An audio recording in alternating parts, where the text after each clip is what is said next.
You feel it before you think it. It happens in a split second, a physical reflex like touching a hot stove. You're sitting in traffic. You're tired. You've got a long day ahead of you or a long day behind you. The air conditioning in your car is struggling. You're worrying about a bill or a deadline or just the general crushing weight of existence. And then you hear it. A low rumble. You look to your left. A car pulls up. It's not just a car. It's a statement. Sleek, black, expensive. The kind of car that costs more than your parents' house. The window is down. You look at the driver. He's young, maybe younger than you. He's wearing sunglasses. He looks relaxed. He isn't gripping the steering wheel with white knuckles. He isn't worrying about the gas meter. He's just floating. Now pause. Freeze that exact microsecond. What is the very first thing your brain shouted? Be honest. No one can hear you right now. Did you think, wow, what a beautiful machine. I wonder what business he built to afford that. Good for him. No, you didn't think that. Your brain instantly, violently, vomited a defense mechanism. Daddy's money. Drug dealer. Crypto scammer. I bet he's miserable. I bet he's in debt up to his eyeballs. I bet he's renting it for the day. You felt a spike of adrenaline, a tightening in your chest, a sour taste in the back of your throat. You felt repulsion. You felt superior. You looked at his wealth and you immediately had to dismantle it. You had to find a reason why his success is illegitimate, immoral, or fake. You stared at him with a mix of fascination and absolute disgust until the light turned green and he sped away, leaving you in the dust. And as he left, you muttered three words, the three most dangerous words in the English language when it comes to your financial future. Must be nice. You say it with a sneer. You say it with a roll of your eyes. Must be nice to have rich parents. Must be nice to have no morals. Must be nice to get lucky. You think you're just venting. You think you're just making an observation about the unfairness of the world. You think you're punching up. Wrong. You are protecting your own ego at the cost of your bank account. This visceral flinch, this automatic hatred you feel when you see someone with money is not a political stance. It's not a moral compass. It is a psychological cage. You are seeing something you want, freedom, resources, ease, and your brain is wiring it to pain, judgment, and evil. Think about the last time you scrolled through Instagram. You see someone from high school. Maybe they weren't the smartest kid in class. Maybe they were kind of a jerk. But there they are, on a boat in the Mediterranean, or closing on a massive house, or flying first class with a glass of champagne. You don't just scroll past. You stop. You zoom in. You become a forensic investigator of their misery. You look for the cracks. She looks tired, though. He's gained weight. I bet that marriage is a sham. You are desperately searching for evidence that their money hasn't made them happy. You need them to be unhappy. Because if they have money and they are happy, and you have no money and you are unhappy, what does that say about you? It's too painful to confront the reality that they might just be winning. So you invent a narrative where they are losing. You tell yourself they are shallow. You tell yourself they are new money and have no class. You tell yourself that you, with your struggle and your stress, are somehow more real, more authentic. You wrap yourself in the warm blanket of your own struggle. You wear your poverty like a badge of honor. You convince yourself that because you are struggling, you are virtuous, and because they are prospering, they must be vicious. This is the uncomfortable truth about why you hate rich people. It's not because they have money.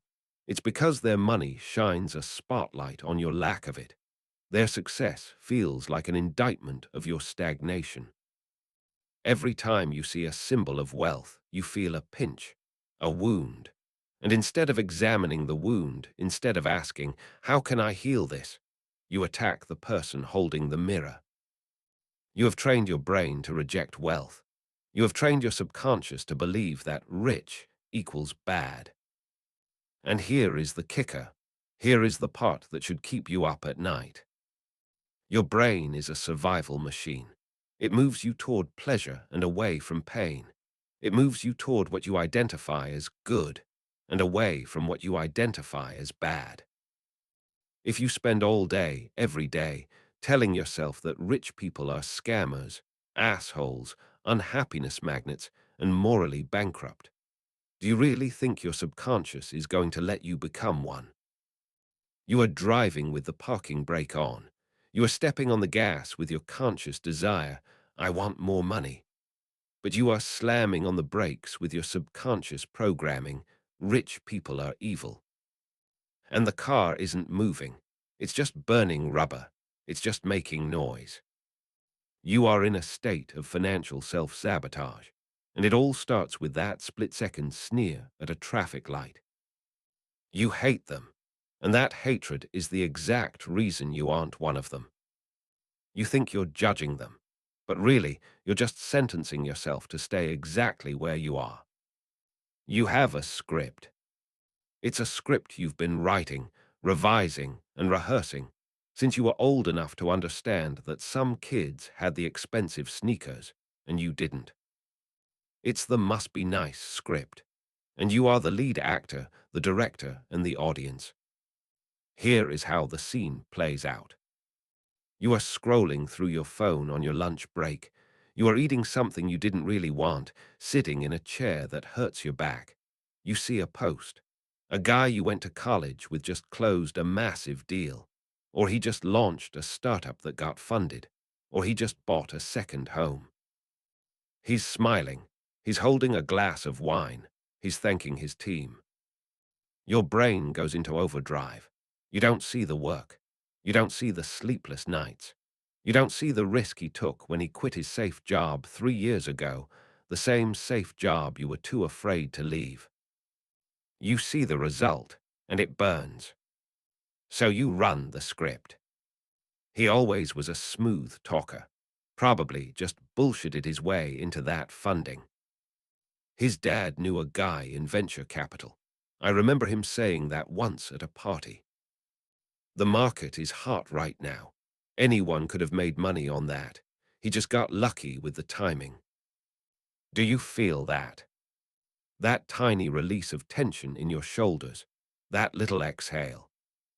That is the feeling of you letting yourself off the hook. By attributing his success to luck, to connections, to the system, or to dishonesty, you have successfully protected your ego. You have neutralized the threat. If his success is due to luck, then your lack of success is just bad luck. And if it's just luck, then you don't have to change anything. You don't have to work harder. You don't have to learn a new skill. You don't have to take a risk. You can just sit there, eat your sandwich, and wait for the universe to finally give you your turn. You are addicted to the narrative that the game is rigged. Now pause. Let's look at the coworker scenario. There's a guy in your office. Let's call him David. David leaves at 5:00 p.m. on the dot. You stay until 6:30. David goes to the company happy hours. You skip them because you have real work to do. David laughs at the boss's terrible jokes. You roll your eyes. Then promotion season comes. David gets the director title. You get a 3% cost of living adjustment. You are furious. You go home and you rant to your partner. It's all politics. I do twice the work he does. He just kisses ass all day. He's a total fraud.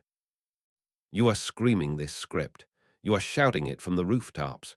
Meritocracy is dead. But here is the uncomfortable truth you are refusing to see. David understands that business is a team sport.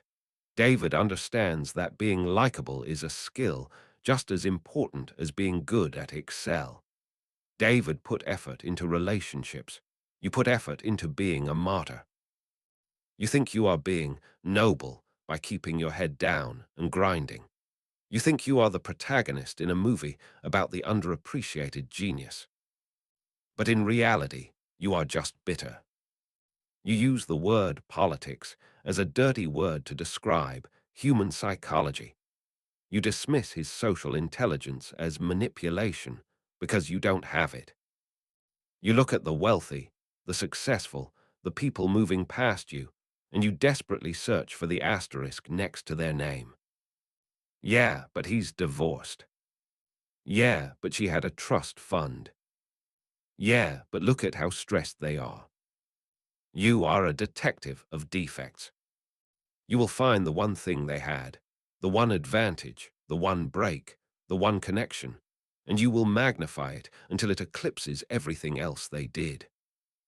Oh, his parents paid for his college. Boom, done, invalidated. Nothing he does counts anymore. He started on third base. He didn't hit a triple. You can safely ignore his work ethic, his discipline, his strategy. It's all daddy's money. Why do you do this? Because the alternative is terrifying. If you admit that they earned it, if you admit that they were smarter or braver or more disciplined, if you admit that the system didn't hand it to them, but they took it, then you have to look in the mirror and ask, why didn't I? That question is too heavy. That question hurts too much. So you stick to the script. Must be nice. It's a tranquilizer. It numbs the pain of your own stagnation. It turns your envy into righteous indignation. You tell yourself you are poor because you are honest. You tell yourself you are stuck because you refuse to play the game. You are lying to yourself. You aren't refusing to play the game. You are losing the game, and you're flipping the board over so no one can see the score. You think this script protects you. You think it keeps you sane. But every time you say it's just luck, or it's just privilege, you are reinforcing a belief that you are powerless. You are telling your subconscious that success is something that happens to people, not something people create. And as long as you believe that, you will never create it.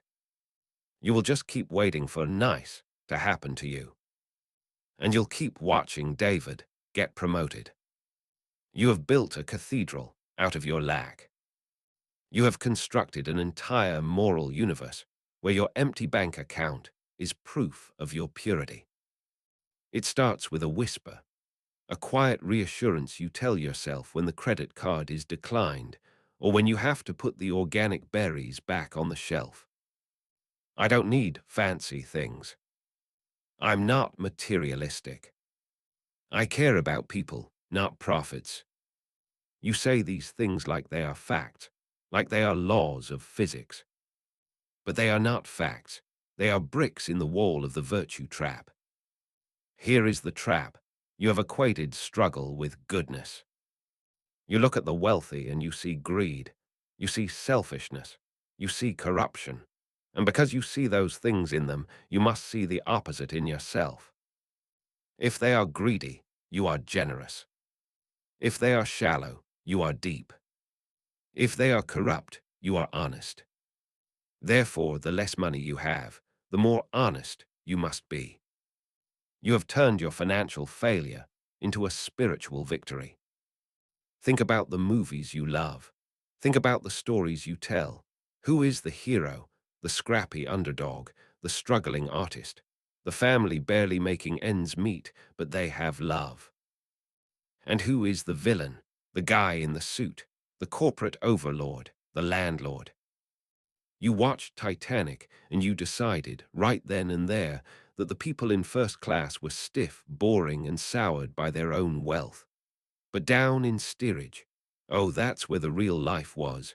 That's where the dancing happened. That's where the passion was. You internalized a lie that has kept you poor for decades.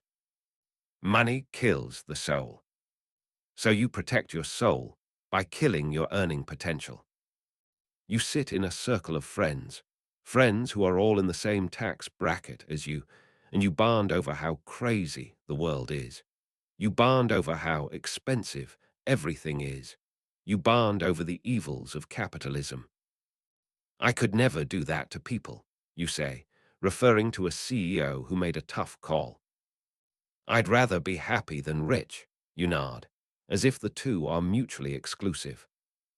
And there it is, the false dichotomy, the binary choice you invented to make yourself feel better.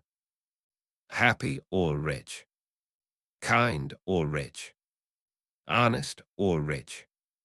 You tell yourself that if you got rich, you would lose yourself. You would become one of them. You would lose your empathy. You would become a monster. So subconsciously, you sabotage every opportunity that comes your way. You don't negotiate for the higher salary because you're not in it for the money.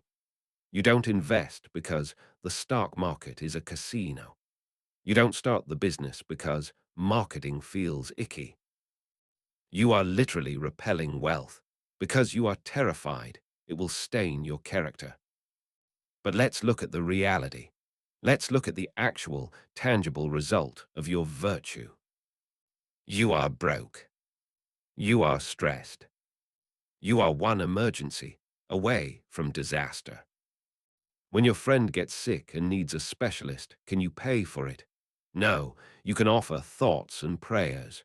You can bring a casserole, but you cannot write the check that saves them. When your parents get old and need care, can you put them in the best facility? No, you have to rely on the state, or you have to quit your job to care for them, driving yourself deeper into the hole. Is that virtue? Is that goodness? Or is that just powerlessness dressed up as morality? You tell yourself, if I had $1 million, I'd give it all away. I'd help the homeless. I'd fix the schools. But you don't have $1 million. You don't even have $1,000 to spare. You are hoarding your potential because you are afraid of the responsibility of power. Money is just power. It is energy. It amplifies who you already are. If you are a jerk, money will make you a mega jerk. If you are generous, money will make you a philanthropist. But you don't trust yourself. You don't trust that you would stay good. So you stay poor to stay safe. You wear your struggle like a badge of honor. I'm grinding, you say. I'm hustling. You take pride in how hard it is. You compete with your friends to see who is more tired, who is more stressed, who is sacrificing more. I haven't taken a vacation in 3 years, you say, expecting applause. Why? Why is suffering your currency? Because if you stop suffering, you might have to admit that you aren't a victim of a cruel system. You might have to admit that you just haven't figured it out yet. This is the gut punch realization. Your poverty doesn't make you noble. It just makes you ineffective. There is nothing inherently good about being unable to pay your bills. There is nothing spiritual about anxiety. There is nothing deep about limited options. You hate rich people because they prove that it is possible to escape the struggle. And if they escaped and you didn't, that means the struggle isn't mandatory. It means the struggle is a choice. And that is a choice you have been making every single day, while patting yourself on the back for being such a good person. You aren't a martyr, you're just broke, and there is a massive difference. There is a name for what you are doing. You didn't invent this feeling. You didn't invent the must be nice script. You are reenacting a psychological mechanism that was diagnosed over 100 years ago by a man who saw right through you. Friedrich Nietzsche. He called it slave morality. And before you tune out, because that sounds like a philosophy lecture, listen closely. Because he wasn't talking about ancient history. He was talking about your bank account. He was talking about the specific lie you tell yourself every time you see a luxury car. Here is how it works. In the beginning, good meant something very specific. It meant strong. It meant capable. It meant wealthy. It meant powerful. Bad meant the opposite. It meant weak. It meant poor. It meant ineffective. The strong did what they wanted. The weak suffered what they must. But the weak had a problem. They couldn't fight the strong physically. They couldn't take their money. They couldn't take their land. They were powerless. So the human mind did something brilliant and terrifying. It flipped the script. The weak invented a new definition of good. If they couldn't be strong, they decided that weakness was actually a virtue.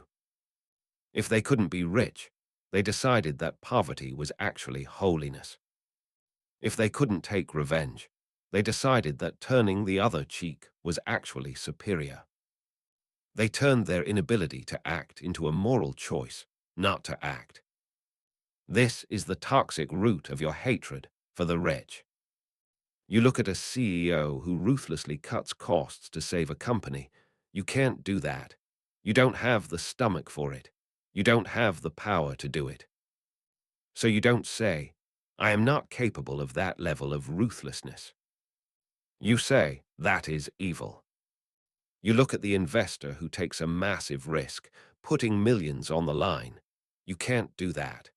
You don't have the millions, and you are terrified of losing your rent money. So you don't say, I am too risk-averse to play that game. You say, gambling is wrong. The market is rigged. Do you see the difference?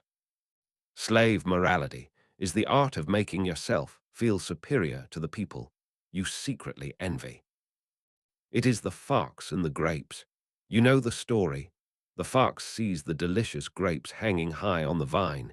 He jumps, he snaps, he claws, he tries everything to reach them, but he fails. He simply isn't tall enough. He isn't strong enough. So he walks away, and as he walks away, he mutters to himself. Those grapes were probably sour anyway. He didn't walk away because he didn't want the grapes. He walked away because he couldn't have them, but his ego couldn't handle the failure, so he devalued the prize. You are the fox. Money is the grapes. Money is the root of all evil. Rich people are unhappy. It's lonely at the top. Those are just different ways of saying the grapes are sour. You have convinced yourself that you are good because you are not evil like them. But here is the dark, uncomfortable reality that Nietzsche was trying to show you. You are not peaceful, you are harmless. You are not generous, you are broke. You are not humble, you are humiliated. There is a massive difference between a monster who chooses not to bite and a rabbit who cannot bite. You are the rabbit claiming moral superiority over the wolf because you don't eat sheep. You don't eat sheep because you can't eat sheep. That doesn't make you virtuous. It just makes you a herbivore. A truly virtuous person is someone who could be ruthless, who could accumulate massive wealth, who could crush their competition, and chooses to do it ethically, chooses to be kind, chooses to be generous. But you haven't made a choice. You are stuck in your circumstances, and you have painted a moral target on the backs of the people who aren't stuck. You hate the rich because they represent the master morality, the ability to create your own values, to impose your will on the world, to take what you want. And deep down, in the shadow part of your brain that you don't let anyone see, you want that. You want the power, you want the freedom, you want the grapes. But you have spent so many years telling yourself the grapes are sour that you have lost the ability to even try to jump. You have built a cage out of your own goodness, and you are sitting inside it, looking out at the people running free and telling yourself you are the one who is truly free. You aren't free, you are just safe. And you are poor because you have decided that being safe is more important than being powerful. You are at war with yourself, and you are losing. On one side of the battlefield is your conscious mind. This is the part of you that sets goals. It's the part that says, I want to be debt-free. I want to travel. I want to retire early. I want $1 million. On the other side is your subconscious mind. This is the part that runs the show. It controls your heartbeat, your breathing, and your identity. And right now, your subconscious has a very specific directive. Protect the host from becoming a monster. Here is the mechanism you don't see. You have spent years, maybe decades, consuming stories where the rich guy is the villain. You have spent years nodding along when your friends complain about the greedy elites. You have spent years sneering at luxury cars and rolling your eyes at expensive suits. You have successfully programmed your brain to believe that wealth equals evil. You have successfully programmed your brain to believe that poverty equals virtue. So what happens when you actually start to make money?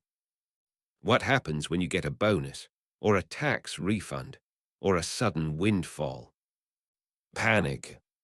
Your subconscious sounds the alarm.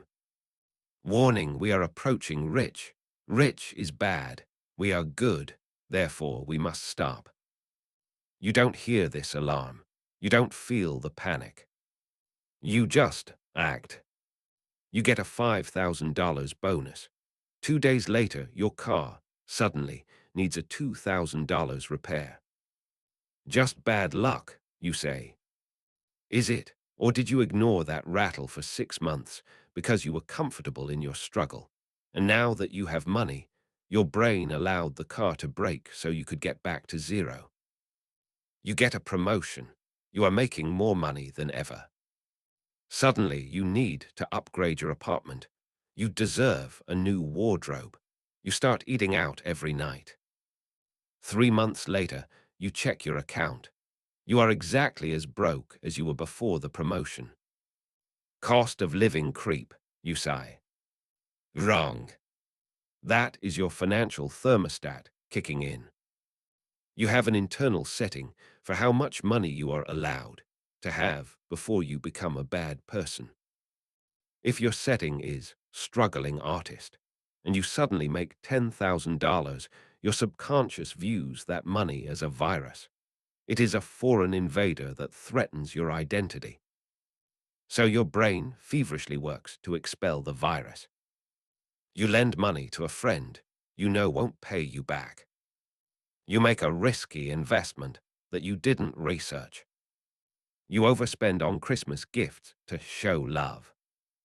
You forget to pay a bill and get hit with a massive late fee. You are literally flushing money down the toilet. Why? Because when the money is gone, you can breathe again. You can look at your empty bank account and say, phew, I'm still me.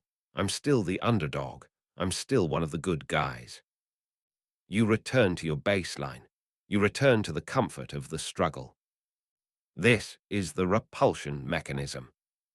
You cannot attract what you despise. It is a psychological impossibility.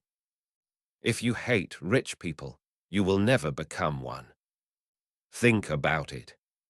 If you believe that rich people are selfish and you pride yourself on being selfless, you will subconsciously sabotage any opportunity that requires you to be selfish, i.e., negotiating for your worth, charging a premium, saying no to free work. If you believe that rich people are lonely and you value connection, you will subconsciously repel money to keep your friends. You are terrified that if you get rich, your friends will judge you the way you judge rich people. You know exactly what you say about the guy in the Porsche. Compensating for something. Asshole. So you are terrified that if you get the Porsche, your friends will say that about you. You are holding yourself hostage to the opinions of people who are just as broke as you are. You are choosing social safety over financial freedom. You are choosing to be liked by the other crabs in the bucket rather than climbing out. And the tragedy is, you think you're just bad with money. You think you just need a better budget app. You think you just need to cut out lattes. You don't need a budget. You need an exorcism. You need to exorcise the belief that money is dirty. Because as long as you believe money is dirty, you will wash your hands of it every single time it touches you. You will find a way to lose it. You will find a way to give it away. You will find a way to destroy it. You are allergic to wealth, and your poverty is just the allergic reaction. You are not a victim of the economy. You are a victim of your own judgment. You have judged the wealthy so harshly that you have made it impossible for you to join them without hating yourself. So you stay poor, because at least when you're poor, you can still like yourself. At least when you're poor, you're still good. You view the economy like a pizza. This is the single most devastating error in your mental software. You believe there is one pizza. It has 8 slices. If that guy over there takes 6 slices, that means there are only 2 left for you and everyone else. So when you see a billionaire or a millionaire or just a guy with a slightly nicer house than you don't just feel envy. You feel robbed. Your brain calculates, he has more, therefore he took it from me. You look at his bank account as a vacuum cleaner that sucked up the money that was supposed to be in your pocket. You think wealth is a finite resource, like gold in the ground or water in a desert. You think that for someone to win, someone else must lose. This is the zero-sum fallacy. And it is the reason you are financially paralyzed. Because if you believe the world is a zero-sum game, then every rich person is, by definition, a thief, even if they didn't break the law, even if they built a product everyone loves. In your mind, they are hoarding resources that belong to the collective. You look at Jeff Bezos, and you don't see a guy who built a logistics network that delivers diapers to your door in 2 hours. You see a dragon sitting on a pile of gold that could have fed a small country. No one needs $1 billion, you say. And maybe you're right, but that sentence reveals your broken programming. You think he has $1 billion like he has $1 billion bills stuffed in a mattress. You don't understand that his wealth is tied up in the company that employs thousands of people and services millions. But here is where it gets personal. Here is where it destroys your life. Because you believe money is finite, you treat business like a fight for scraps. You are terrified of competition. If a coworker succeeds, you panic. You think, there goes my promotion. You don't think, maybe the company is growing and there will be more opportunities. You think the pie is fixed and your slice just got smaller. You operate from a place of scarcity. And scarcity makes you stingy. It makes you petty.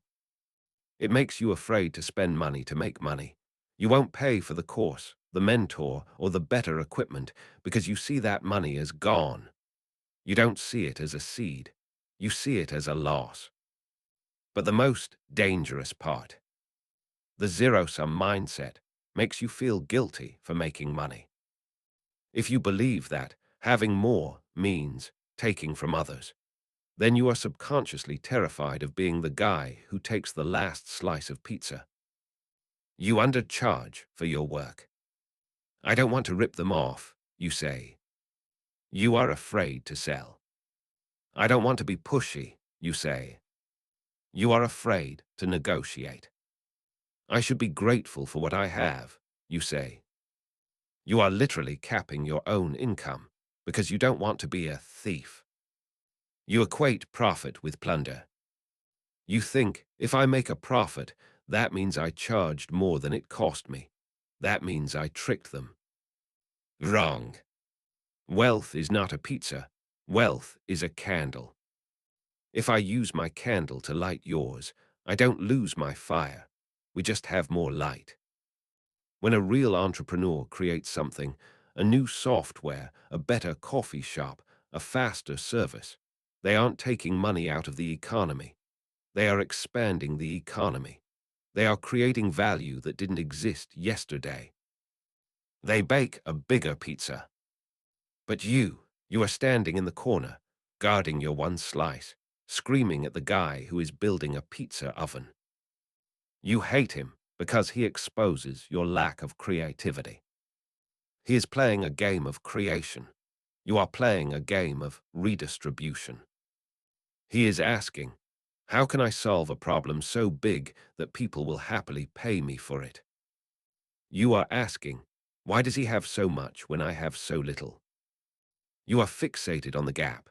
You are obsessed with inequality. You spend hours reading articles about the wealth gap, feeling your blood boil, feeling righteous anger. It's not fair, you scream. And while you are screaming about fairness, he is closing another deal. While you are debating tax policy on Facebook, he is learning a new skill. While you are waiting for the government to redistribute the pizza, he is planting wheat. You are waiting for the world to become fair, by your definition. You are waiting for the thieves to be punished. But the world doesn't care about your definition of fairness. The economy rewards value, not need. And as long as you view the economy as a finite battleground where every dollar in your pocket is a dollar stolen from someone else, you will never allow yourself to have enough dollars to matter. You will stay poor to prove you are not a thief.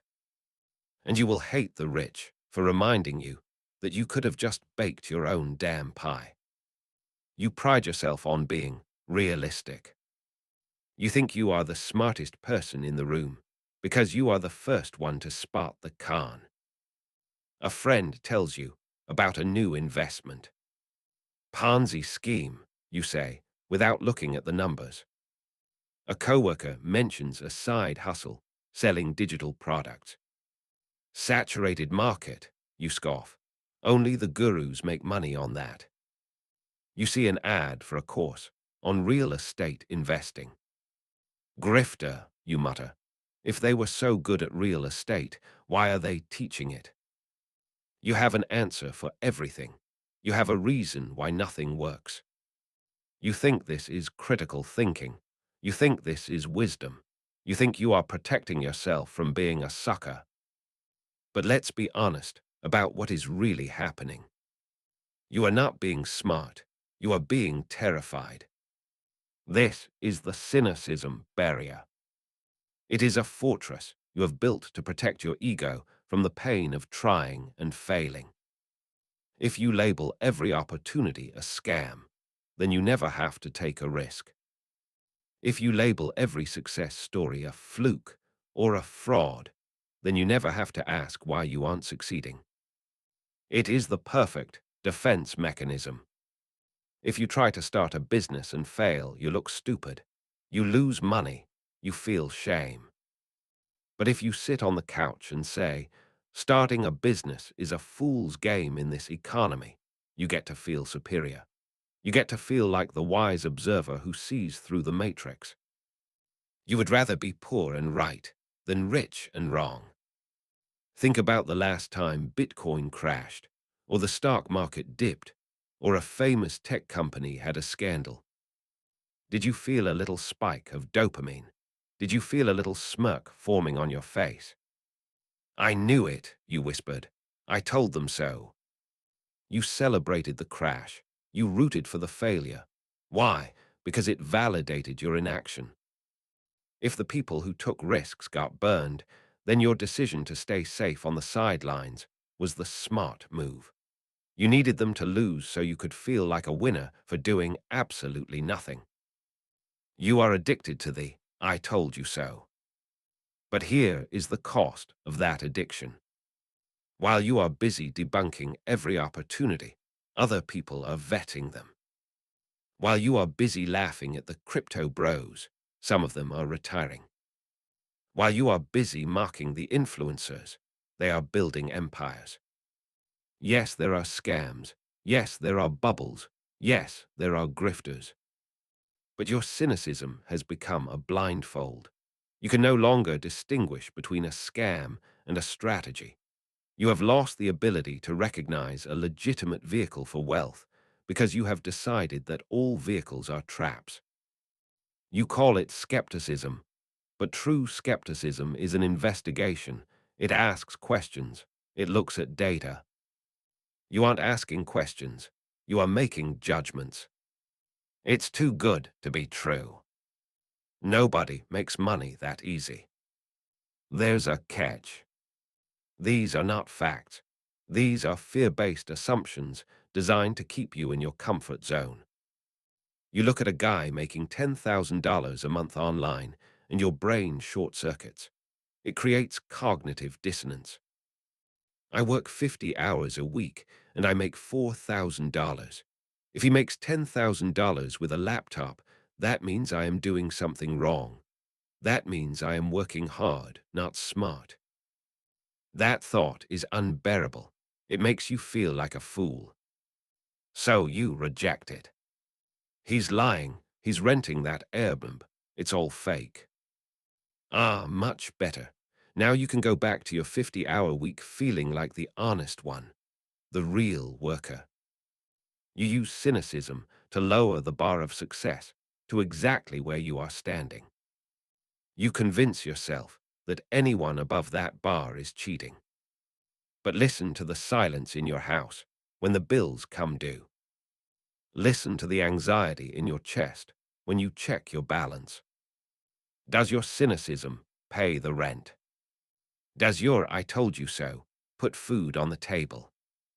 Does being right about the world being a scam make you feel safe? No, it just makes you bitter. You are the guy standing on the dock, mocking the people building boats. That wood looks rotten, you yell. That sail is too small, you scream. You'll drown out there. And then the flood comes, and they sail away. And you are left standing on the dock, drowning in your own intelligence, whispering, "I knew it wouldn't work," as the water rises over your head. You are so afraid of looking like a sucker that you have become the biggest sucker of all. You have been conned by your own fear. Let's look at your Friday nights. You are sitting at a bar or a restaurant or on a friend's couch. You have a drink in your hand. You are surrounded by your people. And what are you talking about? Are you talking about ideas? Are you talking about plans? Are you talking about the future? No. You are playing a game called misery poker. Friend A says, "My boss is such a micromanager. I swear, he made me redo the report 3 times." Friend B raises the stakes. "That's nothing. My landlord just raised the rent by $200 and the sink is still leaking." And then you have been waiting for your turn. You have a really good card to play. You think that's bad, you say, leaning in. "My car broke down. I have $40 in my account until Tuesday, and my mom just called asking for money." And then the magic happens. Everyone nods. Everyone sighs. Everyone looks at you with a warm, fuzzy look of validation. "Oh man, that sucks. I feel that. The system is rigged, bro." You feel a rush of dopamine. You feel seen. You feel understood. You feel connected. You have successfully bonded over your shared suffering. This is the comfort of the struggle, and it is the most addictive drug in your life. You have built your entire social identity around being the struggling one, the relatable one, the one who is going through it. Now, imagine a terrifying scenario. Imagine that tomorrow you win the lottery, or you launch a business that explodes. You make $500,000 in a month. You pay off your debt. You fix your car. You buy a house. Next Friday, you go back to the bar. Friend A complains about his boss. Friend B complains about his rent. And you. What do you say? My life is amazing. I just booked a trip to Bali. I'm actually really happy. Silence. The air leaves the room. They look at you differently. The warmth is gone. The connection is severed. You are no longer one of us. You are now one of them. You can feel the judgment. You can feel the envy radiating off them. The same envy you used to feel toward rich people. Must be nice, they say, and they turn away from you. This is your deepest fear. You are terrified of success because success means exile. You would rather be broke and belong than be rich and alone. So, subconsciously, you destroy your own success before it can alienate you from your tribe. You self-sabotage to stay relatable. When things start going too well, you get anxious. You feel a weird vibe. You feel like you're waiting for the other shoe to drop. Why? Because peace feels foreign to you. Chaos feels like home. You are so used to the adrenaline of survival mode, the panic of the late bill, the stress of the deadline, that you don't know how to function without it. If you have money in the bank, you feel restless. You feel guilty. So you create a crisis. You pick a fight with your partner. You get a speeding ticket. You ignore a health issue until it becomes an expensive emergency. Boom, crisis created. Adrenaline spike, money gone. Phew, your subconscious says. Back to normal. Now I have something to complain about on Friday. You are addicted to your own problems because your problems give you a role to play. If you solved your problems, you would have to rewrite your entire personality. Who are you without your anxiety? Who are you without your bad luck? Who are you without your crazy boss? You don't know, and that void is more terrifying than poverty. So you cling to the struggle. You romanticize the grind. You tell yourself that the struggle makes you real. I'm real, you say. I've been through some *T. You look at the wealthy person who seems calm, who seems to have their life together, and you say, they're fake. They don't know what real life is. Wrong. They just aren't addicted to chaos. They solved the problems you are still nursing. They moved past the level you are still replaying. You hate them because they are a mirror of what you could be if you stopped loving your own chains. You are in a prison with an unlocked door. You can leave any time, but you stay inside because all your friends are in there and you're afraid to walk out into the sunlight alone. You call it loyalty. You call it keeping it real. But really, it's just fear. Fear that if you grow, you will outgrow the people you love. And you're right, you will. That is the price of admission. But until you are willing to pay that price, until you are willing to be the outcast who succeeded rather than the friend who failed, you will stay exactly where you are. Complaining on a Friday night, bonding over the bill you can't pay, and calling it life. Put the philosophy down. Pick up your phone. Unlock it. Open your banking app. Face ID creates that little spinning wheel. Don't look away. Don't scroll past the number. Look at the balance. Read it out loud to yourself. Now I have a question for you. A simple, mathematical question. How much money has your hatred of the rich deposited into that account? Take a moment, calculate it. Add up every single time you rolled your eyes at a luxury car. Add up every snarky comment you left on a billionaire's Twitter thread. Add up every hour you spent complaining to your friends about how unfair the system is. Add up every moment you felt superior to someone with more money than you. What is the total? Zero. Actually, it's less than zero. It's a deficit. Because while you were busy being angry, you were not busy being productive. While you were busy judging their greed, you were ignoring your own growth. This is the financial audit, and you are failing it. You treat your envy like it's a job. You put hours into it. You put emotional labor into it. You are exhausted by it. But you are not getting paid for it.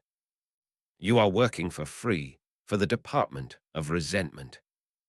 Think about the energy you spend on must be nice. You see a guy on Instagram in a private jet. You zoom in, you screenshot it, you send it to your group chat. You type, "Look at this clown, probably a rental. Imagine being this insecure." Your friends reply, "Lol, facts, cringe." That whole exchange took 15 minutes. 15 minutes of your focus. 15 minutes of your life force. What was the return on investment, ROI, of those 15 minutes? Did your rent go down? Did your credit score go up? Did you learn a new skill? No. You just got a hit of dopamine and a reinforcement of your own poverty. Now, imagine if you had taken those 15 minutes and the thousands of other 15-minute blocks you've wasted on judgment and invested them. Imagine if, instead of analyzing the flaws of the rich, you analyzed their strategies. How did he afford that jet? What business is he in? What problem did he solve? If you had asked those questions for the last 10 years instead of the must-be-nice questions, your bank account would look very different right now. But you didn't. You chose to be a critic instead of a student. And critics don't get royalties. You have been paying a hate tax. Every time you get angry at wealth, you are paying a tax on your own potential. You are telling your brain, "This is not for me," and your brain obeys.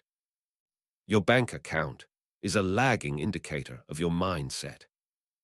If your account is empty, it's because your mindset is full of expensive garbage. It is full of excuses. It is full of judgment. It is full of noble poverty. You are sitting on a pile of bills, holding a handful of "I'm a good person" certificates. Go ahead, try to pay your electric bill with your moral superiority. Try to pay your mortgage with your cynicism. Try to buy groceries with the satisfaction you get from mocking influencers.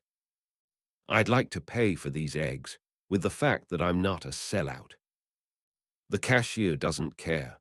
The bank doesn't care. The economy doesn't care. The market rewards value. It does not reward your opinion on other people's value. You are angry because you think the world owes you something for being good. You think there should be a check in the mail for not being a greedy capitalist. There is no check coming. There is no reward for sitting on the sidelines and booing the players. The players are getting paid. The spectators are paying to watch. And you're worse than a spectator. You're a heckler. You're standing outside the stadium, screaming at the bus while the rain soaks through your shoes. And you are wondering why you're cold. You are cold because you have chosen the warmth of your anger over the warmth of success. Look at that number in your banking app again. That number is the only truth that matters right now. It doesn't care about your politics. It doesn't care about your childhood. It doesn't care about who you think is a scammer. It just reflects your choices. And for years, you have chosen to hate the very thing that could save you. You have chosen to be righteous. And the cost of being righteous is being broke. You have a balance sheet of opinions that is a mile long, and a balance sheet of assets that is empty. Is it worth it? Is the feeling of superiority worth the anxiety of the late notice? Is the must-be-nice script worth the panic when the car breaks down? You have been buying your own ego at a premium price. It's time to stop spending. It's time to stop auditing them and start auditing you. Because your resentment has never written a check that your reality could cash. You are standing at a fork in the road. You have watched this entire video. You have felt the sting of recognition. You have seen your own reflection in the mirror I just held up, and it wasn't flattering. Now you have a choice, and it is a binary choice. There is no middle ground. Option A, you close this video and you forget everything. You go back to your life. You go back to scrolling. You go back to the must be nice script. It feels safe. It feels comfortable. You can go back to being the victim of a cruel system. You can go back to bonding with your friends over how expensive life is. But I want you to see where that road ends. Fast forward 10 years. You are 10 years older. You are 10 years more tired. The lines on your face are deeper. The pain in your back is sharper. You are sitting in the same chair. You are complaining about the same bills. But now the bitterness has calcified. It has hardened into your personality. You are the old person at the family gathering who sits in the corner, muttering about how kids these days don't know the value of a dollar. You are the cynic who shoots down every dream your children have because the world doesn't work that way. You have become a warning. People stop inviting you to things because you bring the mood down. Your resentment has made you toxic. You are alone with your virtue, hugging your poverty like a cold stone. That is the ghost of your future if you keep the script. Option B, you burn the script. You decide right now in this second that you are done being a critic. You are done being a judge. You are going to become a scientist. Here is exactly what you are going to do. The next time you see a luxury car, the next time you see a first-class seat, the next time you see a friend succeed, you are going to feel that familiar flinch. You are going to feel the must be nice rising in your throat. And you are going to kill it. You are going to swallow that judgment and replace it with a single, dangerous question. How? Not why them, not is it fair, not are they happy. How did they do it? You are going to look at the car and treat it like a physics problem. That car costs $200,000. That means the driver likely generates at least $50,000 a month in disposable income.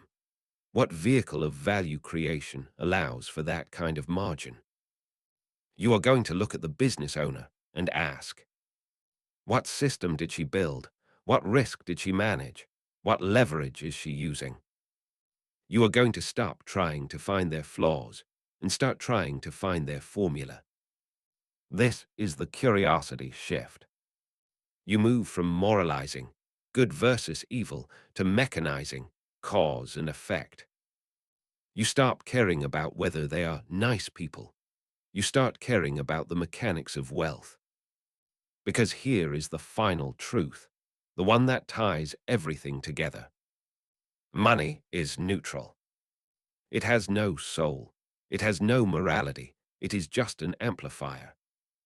If you are a generous person, money will give you the power to change lives. If you are a creative person, money will give you the canvas to build masterpieces. If you are a loving parent, money will give you the time to be present. But you can't amplify what you don't have. You have been so afraid of becoming a bad, rich person that you have stayed a good, ineffective person. Stop trying to be the martyr who suffers beautifully. The world has enough martyrs. The world has enough people who are good at being poor. We need people who are good at being rich. We need you to have resources. We need you to have power. Because if you truly are the good person you claim to be, then you have a moral obligation to get rich.